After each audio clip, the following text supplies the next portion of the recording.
Hello students, मैं प्रणय वर्मा स्वागत करता हूं आपका मैग्नेट ब्रेन्स हिंदी में, जो देता है फ्रॉम 8 to 12 एजुकेशन, वो भी बिल्कुल फ्री में। यहां पर आप जो भी सब्जेक्ट पढ़ोगे या जो भी वीडियो देखोगे उसके लिए आपको कोई चार्ज नहीं देना है। 100% फ्री एजुकेशन आपको यहां पे मिलेगा। ऐसा भी नहीं है कुछ वीडियो देखने के बाद आपके पास कुछ ओटीपी आएगा, आपको कुछ पेमेंट करना पड़ेगा।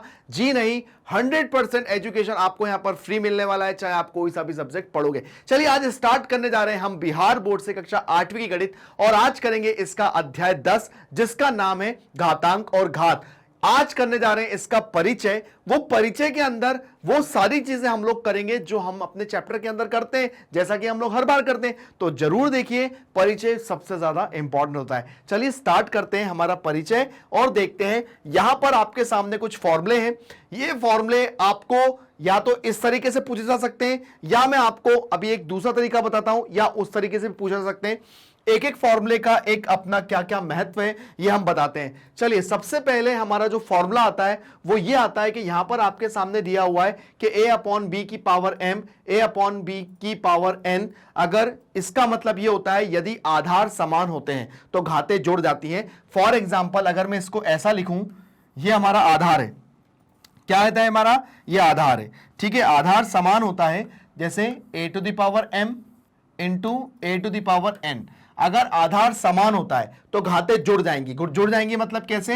ये हो जाएगा am + n, ये हो जाएगा। अब आपको सामने एक चीज ये आती है कि सर अगर ये क्वेश्चन अगर हमारे सामने आता है तो ये कैसे आएगा? तो ये क्वेश्चन कुछ ऐसे तरह से रहेगा, जैसे मान के चलिए 7 के ऊपर घात 2 रहेगी और इधर 7 के ऊपर घात 3 रहेगी। तो आप इसको कैसे लिख सकते हो? आप इसको ऐसे लिखते हो 7 की घात 2 + 3, तो कितनी हो जाएगी? 7 की घात 5। या फिर आप इसको सामने क्वेश्चन ऐसा भी आ सकता है कि यहां पर आपके सामने जो है बटे में कुछ चीज आ जाएगी, लेकिन ये जो है सब एक ही रहेगा, मतलब आधार समान होना चाहिए और घातें यहां पे जुड़ जाएंगी।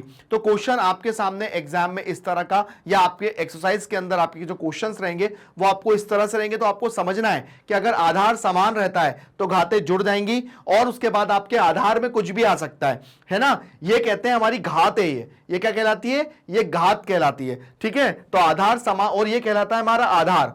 आया समझ में? ये हमारा आधार है, ये हमारा आधार है। इसलिए कहते हैं आधार अगर एक होते हैं तो घातें जुड़ जाती हैं। तो आप इसको ऐसा भी लिख सकते हो इस फॉर्मूले के अंदर, यदि आधार समान होते हैं, समान होते हैं तो घात जुड़ जाती हैं, तो घात जुड़ जाती है। तो यहां पर ये हो गया उत्तर। मतलब हमारे जो फॉर्मूला है उस फॉर्मूले को हम लिखित रूप में भी लिख सकते हैं इसी तरह से, जो कि बहुत अच्छा और बहुत इंपॉर्टेंट है।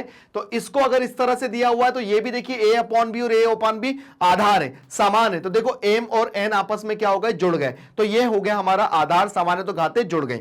चलिए सेकंड वाले पे आते हैं। सेकंड वाला क्या दिया हुआ है फॉर्मूला? सेकंड वाले में दिया हुआ है कि अगर हमारे आधार जो है, अगर उनके बीच में भाग का निशान होता है, ठीक है, अगर भाग का निशान होता है तो क्या होता है? देखिए यहां पर अगर a की घात m भाग में a की घात n है, अगर आधार समान है पर बीच में भाग का निशान है, इसमें क्या का निशान था? गुणा का निशान था, लेकिन इसमें क्या का निशान है? भाग का निशान है। तो यहां पर क्या होगा? घातें माइनस हो जाती हैं। क्या हो जाती है? घातें माइनस हो जाती हैं, है ना। अब ये जो है ये ऐसा भी लिखा सकते हैं, या इसको फिर ऐसा भी लिख सकते हैं, ये ऐसा भी लिख सकते हैं। तो ये जब ऊपर आएगा तो ये कुछ इस तरह का हो जाएगा, ये हो गया इस तरह का। अब क्या होगा?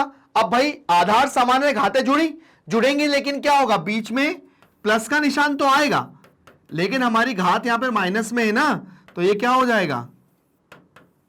तो ये हो जाता है हमारी, अगर घात समान होती है तो मतलब बीच में अगर भाग का निशान होता है तो वो माइनस हो जाती है। तो ये ऐसे बनता है ये फॉर्मूला, ठीक है ना। अब ये जो क्वेश्चन है ये मतलब आपकी बुक में कैसा दिया रहता है, चलिए इसको भी समझ लेते हैं। मान के चलिए यहां पे 2 की घात 3 है और यहां पे 2 की घात 5 है, ठीक है। अब आप इसको क्या करोगे? इसको ऊपर लेकर आओगे, तो ये कितना हो जाएगा? 2 की घात 3, है ना, और ये हो जाएगा ऊपर आएगी तो ये घात काय में हो जाएगी, माइनस में हो जाएगी। अभी इसका एक रूल अभी आने भी वाला है कि अगर कोई भी घात अगर नीचे होती है बटे में, उसको जब ऊपर ले जाते तो वो माइनस में हो जाती है। तो अब देखिए यहां पर आधार समान हो गए, अब ये पहला वाला रूल वापस से आ गया इसके अंदर, तो क्या हो जाएगा यहां पर 2 3 प्लस माइनस का 5, तो 2 3 प्लस माइनस माइनस, तो कितना हो गया 2 की घात माइनस का 2। आप इसको वापस से नीचे ले जाओ, वैसे तो अभी हम केवल माइनस की घात, वो घातों को कैसे आधा मतलब आधार अगर समान होते हैं लेकिन बीच में भाग का निशान होता है तो घातें क्या हो जाती है, माइनस हो जाती है। तो मैं आपको केवल अभी वो समझा रहा हूं, आगे की चीज नहीं समझा रहा हूं। तो ये ऐसे आ सकता है या ये ऐसे आ सकता है या ये ऐसे आ सकता है। तो आपको क्या करना पड़ेगा भाई, इसके अंदर 2 3 माइनस 5 करना पड़ेगा, तो 2 माइनस 2 आ जाएगा। तो इस तरह से ये क्वेश्चन सॉल्व हो जाएगा। इसलिए ये जो 3 जो फॉर्मूले लिख के रखे हैं यहां पर आपके सामने, 2 फॉर्मूले आई थिंक आप लोगों को क्लियर हो गए होंगे, और ये अपने क्वेश्चन के अंदर कैसे आते हैं आप लोग इसको बहुत अच्छे से समझ चुके होंगे। क्योंकि इन सब चीजों को देखना, इन सब चीजों को समझना बहुत ज्यादा जरूरी होता है, क्योंकि अगर ये नहीं समझेंगे तो हमारे दिमाग में वो चीज नहीं बैठेगी। इसलिए मैं बार बार कहता हूं इन चीजों को ठीक से करिए, इन चीजों को ध्यान से करिए, आपके दिमाग से वो चीज नहीं जाना चाहिए। तो ये हो जाता है हमारा सेकंड वाला। अब आते हैं थर्ड पे। थर्ड का मतलब क्या होता है, देखिए थर्ड ये दिया हुआ है कि अगर हमारी इस तरह का अगर आपको दिया रहता है ए और ये ब्रैकेट में m और ये n, तो यहां पर क्या होगा, सबसे पहले हम लोग अगर ये जो होता है ना, ये घात आपस में क्या होता है, मल्टीप्लाई होती है। तो मल्टीप्लाई करने के लिए पहले ये वाला ब्रैकेट हटेगा, तो ये हो जाएगा हमारा m की power n, m into n, ये हो जाता है, ठीक है ना। मतलब ये ब्रैकेट हटेगा तब इन दोनों का मल्टीप्लाई होगा। अगर ये क्वेश्चन ऐसा दिया रहता 2 की घात 3 और 2, ठीक है, ये ऐसा दिया रहता, तो ये क्या हो जाएगा यहां पर 2 3 गुणा 2, तो 2 की घात 6, ठीक है। घात का मतलब ये होता है कि हमें वो संख्या को उतनी बार गुणा करना पड़ता है। जैसे 2 की घात 6 है तो 2 को 6 बार गुणा करना पड़ेगा। तो यहां पर हमारे जो 3 फॉर्मूले जो है उनको हमने बहुत अच्छे से समझा, इनके बारे में हर चीज की जानकारी ली कि ये फॉर्मूले कैसे हुए, क्या हुए, सारी चीजें मैंने आपको बताई। आगे बढ़ते हैं और आगे के देखते हैं आगे के फॉर्मूले क्या है। चलिए नेक्स्ट पे आते हैं। अब जैसे ये दिया हुआ है, इसका मतलब यह है कि जैसे ये फॉर्मूला दिया हुआ है, अगर आपको जैसे ऐसे ये समझ में नहीं आ रहा है तो इसका मतलब यह है कि जैसे ये दिया है a अपॉन बी इंटू में c अपॉन डी, तो ये क्या कहलाता है, इसका पावर लगा हुआ है n, तो इसका मतलब यह है कि ये पावर इसके साथ भी है और ये पावर इसके साथ भी है। आया समझ में, मतलब ये पावर दोनों के साथ है, ठीक है। ये पावर किसके साथ है, ये पावर दोनों के साथ है। या फिर अगर ये चीज यहां पर अगर ऐसे आती है तो ये पावर क्या हो जाती है, दोनों के साथ हो जाती है। या फिर आप इसको ऐसा भी लिख सकते हैं कि यहां पर ये जो है इसको ऐसा भी लिख सकते हैं कि जैसे a to the power n है और c अपॉन d की पावर n है, तो ये पावर का मतलब ये पावर इस पे भी है, ये पावर इस पे भी है। अगर इसको ऐसे समझते हैं कि यहां पर लिखा है, चलिए यहां पर लिखा है ये 3 इंटू 5 की पावर 3, तो इसका मतलब ये कि ये पावर आप सबसे पहले इसका मल्टीप्लाई करना, क्योंकि यहां पर अगर ये जो चीज दी हुई है यहां पर हमें ये अलग अलग दी हुई है, मतलब अगर यहां पे x और y होते तो यहां पर वो चीज होती, लेकिन यहां पे अगर 3 और 5 दिया है तो सबसे पहले आप इसका आपस में क्या करो, इंटू करो। इसलिए ये कितना हो जाएगा, 5 3 15, 15 की घात हो जाएगी 3, ठीक है, ये तो नंबर है। लेकिन अगर यहां पर कुछ ऐसा रहता, जैसे यहां पर x इंटू वाई और यहां पे रहता, तो इसका मतलब होता x की घात भी 3 है और y की घात भी 3 है, ठीक है। अगर कोई चर लिखा होता तब, तो यहां पर इसका कहने का मतलब इस तरह से। और अगर यही चीज डिवाइड में होती, डिवाइड का मतलब क्या, अगर ये चीज भाग में होती तो भाग का मतलब क्या होता, देखिए जैसे मान के चलिए a अपॉन बी है और पावर n है, और अगर भाग में c अपॉन डी है और पावर n है, तो सबसे पहले क्या होगा, सबसे पहले यहां पर a अपॉन बी है, इसकी पावर n है, और उसके बाद जब हम लोग यहां पर ये जो भाग में है तो हम इसको क्या लिख सकते हैं, c अपॉन डी की पावर n, ये लिख सकते हैं। तो इसका मतलब क्या है, इसकी आप लोग होल पावर भी बना सकते हैं। कैसे, यहां पर आप इसको ऐसा भी लिख सकते हैं कि भाई a अपॉन बी की पावर n और c अपॉन डी की पावर n, या फिर आप इसको इस तरह भी लिख सकते हो, ये देखिए मैंने आपको लिख के दिखाया, ऐसा भी आप इसको यहां पे लिख सकते हो। इसका मतलब ये है, इसका मतलब ये पावर इस पे भी, ये पावर इस पे भी, ध्यान रखिएगा, मतलब ये a पे भी पावर n है और ये b पे भी पावर n है, ये ध्यान रखिएगा। अगर किसी भी संख्या के ऊपर पावर, अगर किसी भी भिन्न के ऊपर अगर पावर लगी होती है, अगर भिन्न के ऊपर घात लगी होती है, तो इसका मतलब ये है, जैसे एग्जांपल समझाता हूं, जैसे ये 2/5 है, अगर इसके ऊपर पावर 3 लगी हुई है, तो इसका मतलब ये है कि ये पावर 3 की भी है और ये पावर 5 की भी है। आया समझ में? तो 2 का भी 3 बार गुणा होगा और 5 का भी 3 बार गुणा होगा, ये बात ध्यान रखिएगा, इसलिए मैंने आपको ये बेसिक जानकारियां दी हैं।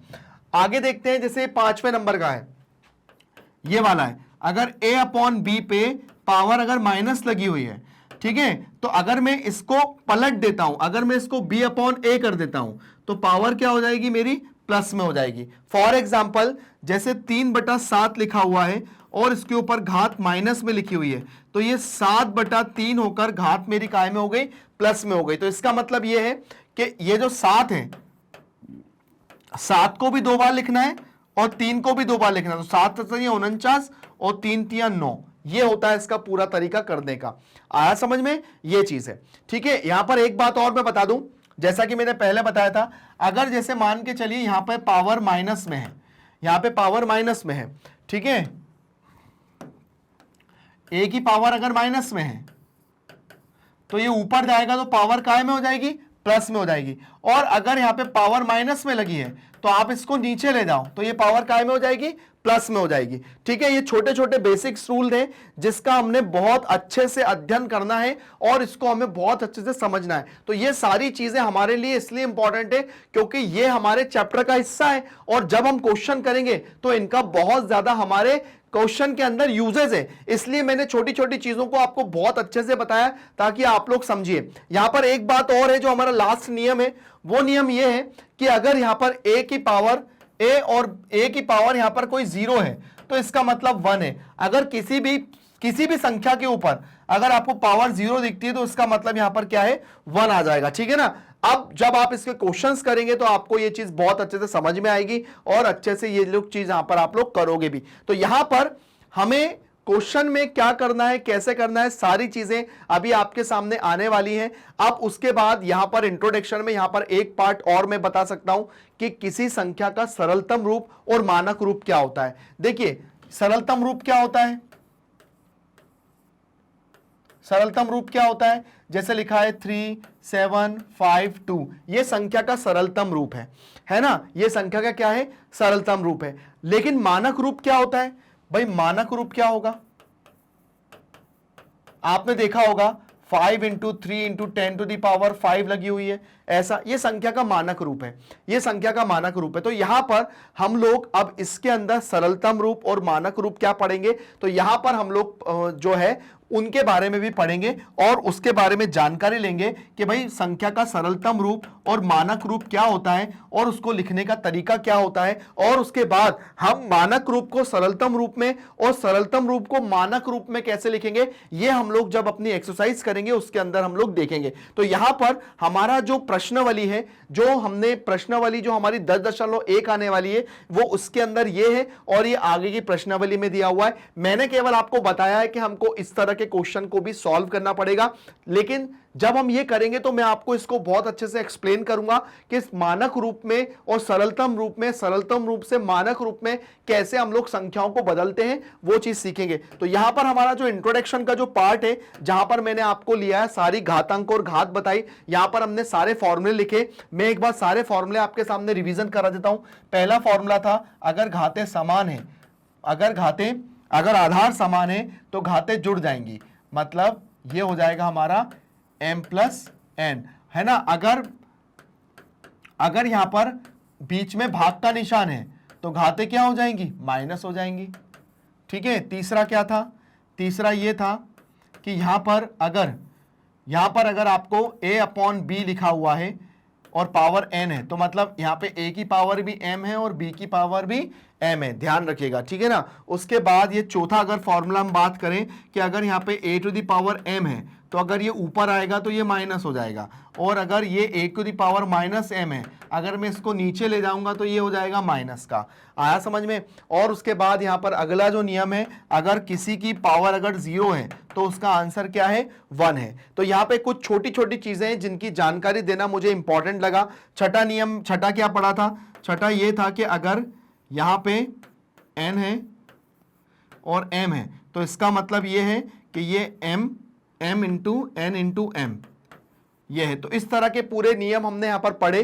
जो जो नियम हमारे लिए अभी चैप्टर के अंदर यूज होंगे वो सारे नियम हमने यहाँ पर पढ़े। और उसके बाद अब इनका यूज क्वेश्चन के अंदर कैसे होगा, एक नियम और लिख लो कि ये वाला नियम 7वां कि a अपॉन b है अगर पावर माइनस में है, ठीक है, a अपॉन बी है अगर माइनस में है तो उसको b अपॉन a कर लो तो ये पावर काय में हो जाएगी, प्लस में हो जाएगी, है ना। छोटी छोटी चीजें हैं, मैंने आपको एक बार सारी रिकॉल करा दी कि ये सारी चीजें हम लोग अंदर पढ़ेंगे अपने चैप्टर के अंदर। तो आप लोगों को भी इनके अंदर इनकी जानकारी रखना है और देखना है कि कौन कौन से क्वेश्चंस हैं जिनको हमको करना है, और सब इसी आधार पर होंगे, सब इसी तरीके से होंगे। तो आप लोगों को भी इनको बहुत अच्छे से करना है। तो चलिए आगे देखते हैं।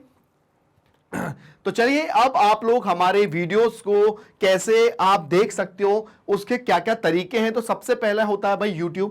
आप YouTube तो सब चलाना जानते हैं। YouTube पे आप लोग मैग्नेट ब्रेन्स या मैग्नेट हिंदी आप लोग टाइप करेंगे तो आप लोग उसकी प्लेलिस्ट में जाकर आप लोग हमारे वीडियोस को आराम से क्लास वाइज देख सकते हैं, या फिर आप डायरेक्ट गूगल पे आप मैग्नेट ब्रेन डाले हुए मतलब वेबसाइट डालकर आप डायरेक्ट हमारे चैनल पे जा सकते हैं, या फिर आप लोग यहां पर अपने प्ले स्टोर में जाकर भी आप हमारे वीडियोस देख सकते हैं। उसके बाद जैसे आपको अगर हमारे चैनल के बारे में नई नई जानकारियां चाहिए तो आप लोग FB, ट्विटर, इंस्टा के माध्यम से, आप लोग यूट्यूब के माध्यम से आप लोग नई नई जानकारियां ले सकते हैं। सबसे पहली बात, चूंकि हम लोग बिल्कुल 100% फ्री एजुकेशन प्रोवाइड करते हैं तो यहां पर आप लोगों को ना तो इसको खरीदना है, ना आपके पास कोई कूपन कोड आएगा। यहां पर 100% फ्री आपको एजुकेशन यहां पे मिलने वाली है। आप देख ही सकते हैं कि यहां पर हाई क्वालिटी एजुकेशन आपको मिलती है। तो हमारे जो टॉप कोर्सेज हैं इसके अंदर आपको CBSE हिंदी मीडियम में भी मिलता है और इंग्लिश मीडियम में मिलता है। यहाँ पे CBSE है, NTSC, ओलंपियाड है, CUET, IIT JEE, नीट है ना, UP Bihar board, English spoken है, banking, insurance, RRB, SSC, UPSC, जैप क्लैप जैसे कोर्सेज आपको देखने को मिलते हैं, सारा फ्री में। तो अगर आपके भाई बहन हो, जो आपके बड़े भाई बहन हो, जो आपको इनमें से कोई कोर्स करें तो आप लोग मैग्नेट ब्रेन के बारे में बताइए कि भाई यहां पर आपको क्वालिटी के साथ 100% फ्री एजुकेशन मिलता है। या आपके भाई 8 से लेके, या छोटे भाई बहन 8 से लेके 12th क्लास में है तो आप उनको बता सकते हैं कि भाई मैग्नेट ब्रेन है, यहां पर आपको फ्री और 100% फ्री एजुकेशन प्लेटफॉर्म मिलता है। तो बस इतना सा बताइए, हमारे चैनल को लाइक और सब्सक्राइब करिए। Thank you.